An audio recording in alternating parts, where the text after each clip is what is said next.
policing because, this is a litigious society. People are going to want something for nothing, and security guys, venues, artists, they all get named. So I know I know you're up close and personal. You've seen that and you've gone through that. So I think it's important. I'm an advocate of carrying security, and I fight for it. I fight for it. Yeah, I think you're right on all fronts there. I mean, first of all, the danger for us is for the most part loss of human life, and preservation of life for us at least is a priority. That's number one.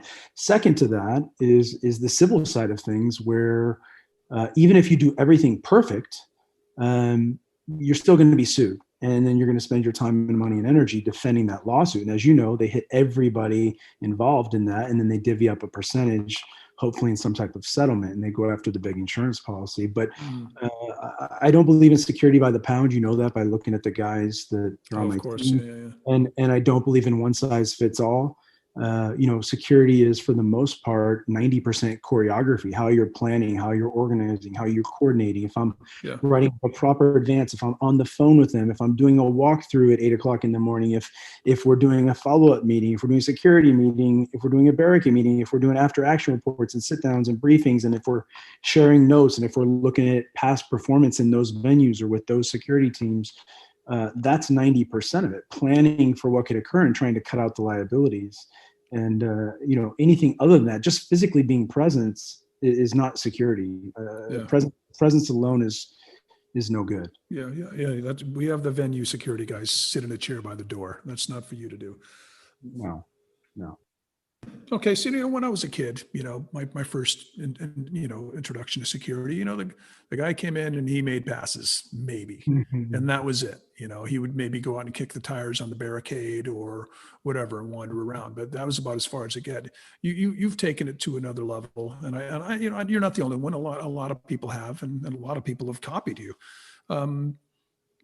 Walk me through some of the the duties and whatnot that you go through a day, because I know you guys are, you do risk assessments, you know where the local hospitals are, if we're in a foreign country, where where the embassy yeah. Where the embassies are. I mean, so walk me through a day of responsibility for yourself or one of your guys. I'll try to do it in a really simple format so that it's easy to understand. But in a nutshell, what the objective is to understand the demographic first and foremost. And once you understand the demographic and the activities of that demographic, if I know I'm going to have, a predominantly male crowd, 70-80% male, 30% female. They're moshers, crowd surfers. They're fans of crystal meth. And, these are the behaviors we've seen over time. That helps me determine what I'm going to set up for security. So we look at the history of that group. We figure out what the demographic of the group is, and we start to build stuff. So the way that we build it is based on what's called layered security approach, or concentric rings of security, meaning you start with the outside and you work your way in. And on the outside, like on the outer layer of security, you want to deter people that don't belong there, shouldn't be there, from coming. So you have a police presence outside, you have good lighting outside, you have queuing outside, you have choke points, so it's filtered coming in. You have a search, right? So those are all things that would deter somebody that didn't have a ticket from trying to break in or come in or bring something in they shouldn't have in. And then you have a detection method, right? So then there's some layer that sees it. It can be cameras, it can be people, it can be a roving patrol of dogs, it can be whatever it is. So that's your detection. Then you have these additional choke points or layers that are delay mechanisms. So it slows down the person from getting from the outside all the way to the inner sanctum sanctorium.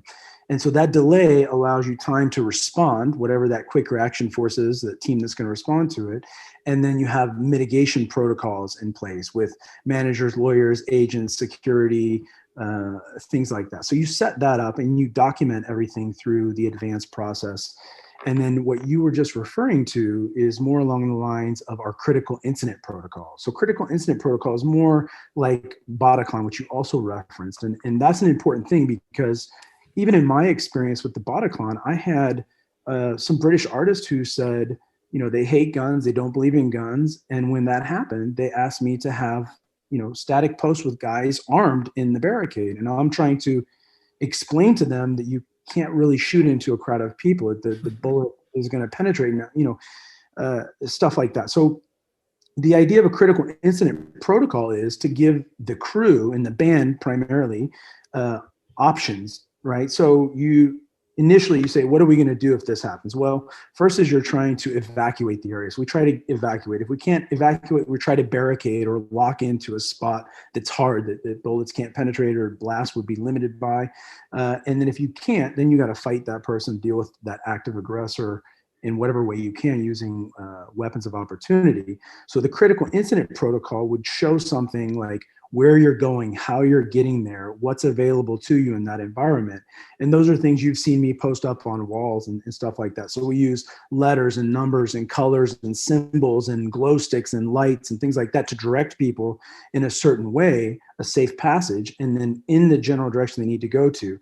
And then the mapping that you've seen that you referenced would be safe havens where they can go to be safe. Places like the U.S. Embassy that they can go to for help. Places like band or crew hotels that they're going to have support, and it's going to be open 24 hours a day, 7 days a week. And then from the security side, it also has something called elevation, which means I can go up to the top and see things coming down. And it's harder for people to fight upwards than downwards. So you want to be up at the top. And then you start to look into hospitals. And as you know, you've heard me on the phone before talking to hospitals. We want, if we have the option, a trauma level 1 hospital, which means they have a trauma surgeon on site 24/7, because I'm not worried about you getting a cut or a scratch or a bruise. You've seen me deal with that in the production office many times with many people. I'm worried about things like arterial lacerations where, like the femoral artery gets cut and you have 2 minutes to live before you bleed out. So you see those kits that we have, they're not first aid kits, they're trauma kits. So they have tourniquets in it. They have things like quick clot, Israeli bandages, all these things for major incidents to essentially sustain life until we can get them to somebody like a trauma surgeon to take care of them. So yeah, that's been such, you being available for trauma, I mean, whenever, if a lighting guy bumps his head on a truss and cuts his head open, if somebody falls and sprains their ankle, I mean, you're my first call every time, and you know how to treat these people like any EMT would, and that's incredibly valuable to have on a team.